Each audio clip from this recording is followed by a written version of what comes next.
In this video, we'll have a look at the concept of an inverse matrix. We'll be dealing with square matrices under matrix multiplication.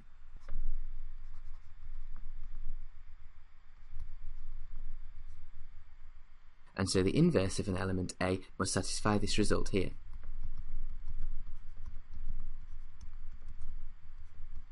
Where I is the n by n identity matrix, and this notation here denotes the inverse matrix.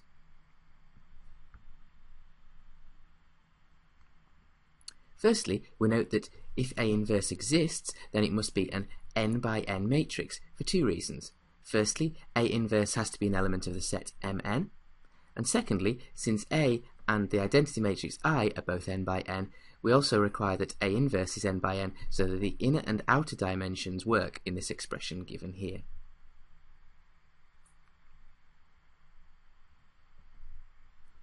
There are several different techniques for calculating the inverse matrix. For example, one of the methods makes use of Gaussian elimination.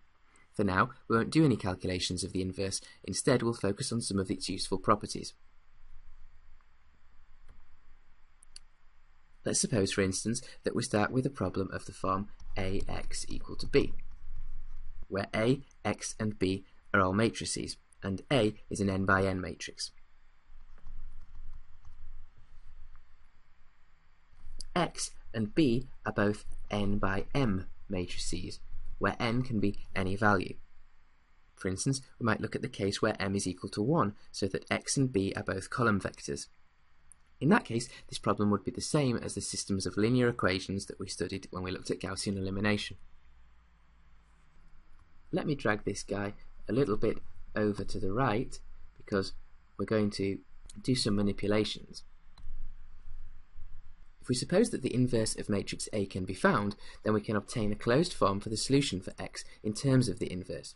We're going to pre-multiply both sides of the equation by A inverse, so do exactly the same thing to the left and the right, and then we observe that A inverse times A is simply the identity matrix according to its definition given here. Then we have Ix equal to A inverse times B, and by definition of the identity matrix, this is just x.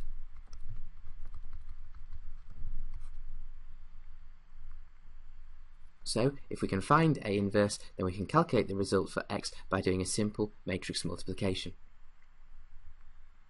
It's very important throughout these algebraic manipulations that we do exactly the same thing to both sides of the equation.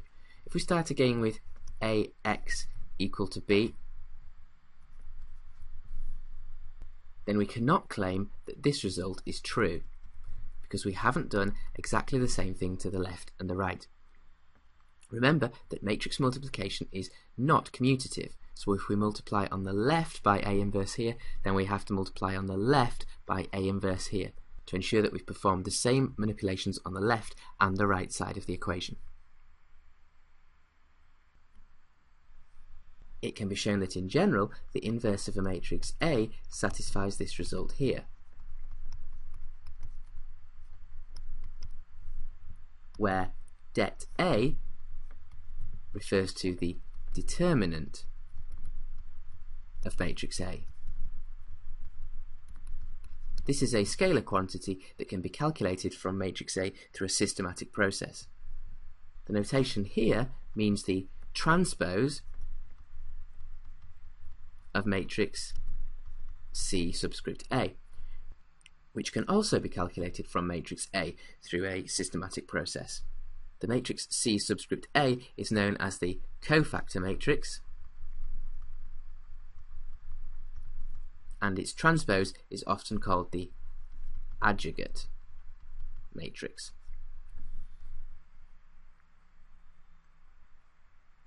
The adjugate matrix is always well defined, and so the expression here is useful because it allows us to recognize a condition for the inverse matrix to exist.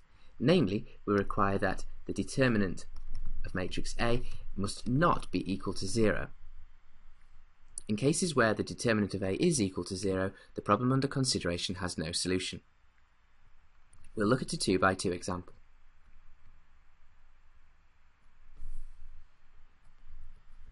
Consider the pair of equations a11x plus a12y equal to b1, and A21x plus A22y equal to B2.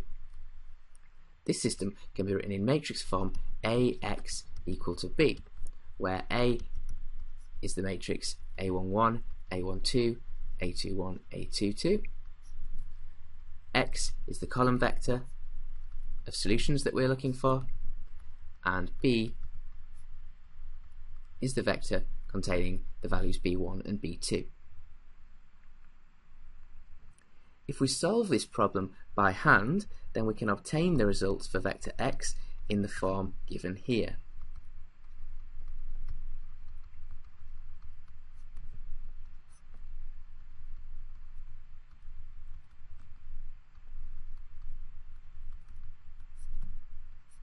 Involving a multiplication.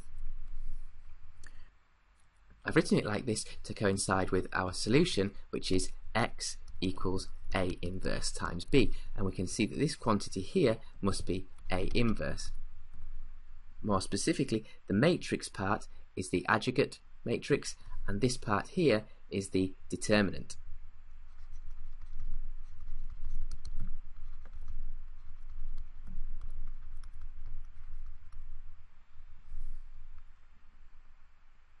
If the determinant is equal to 0, then there are either an infinite number of solutions or there are no solutions. The condition A11, A22 minus A12, A21 equal to 0 is equivalent to stating that the two lines given here are parallel, because in that case we have A12 over A11 equals A22 over A21.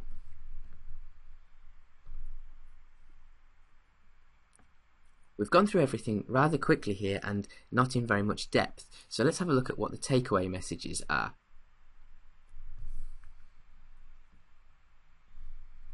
Firstly, we've given the definition of the inverse matrix, although this basically follows directly from the general definition of an inverse element. We've looked at the kind of manipulations that we can do involving the inverse matrix to solve a linear system.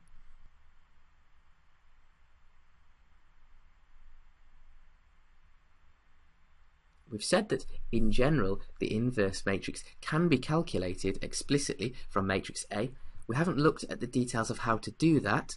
That's a topic for another day.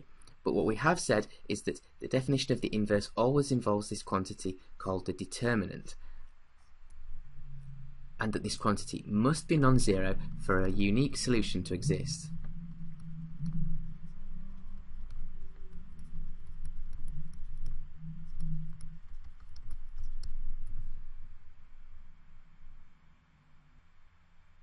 By way of an example, we considered a case of two equations in two unknowns, and we examined what happens in the case where the determinant is equal to 0 there.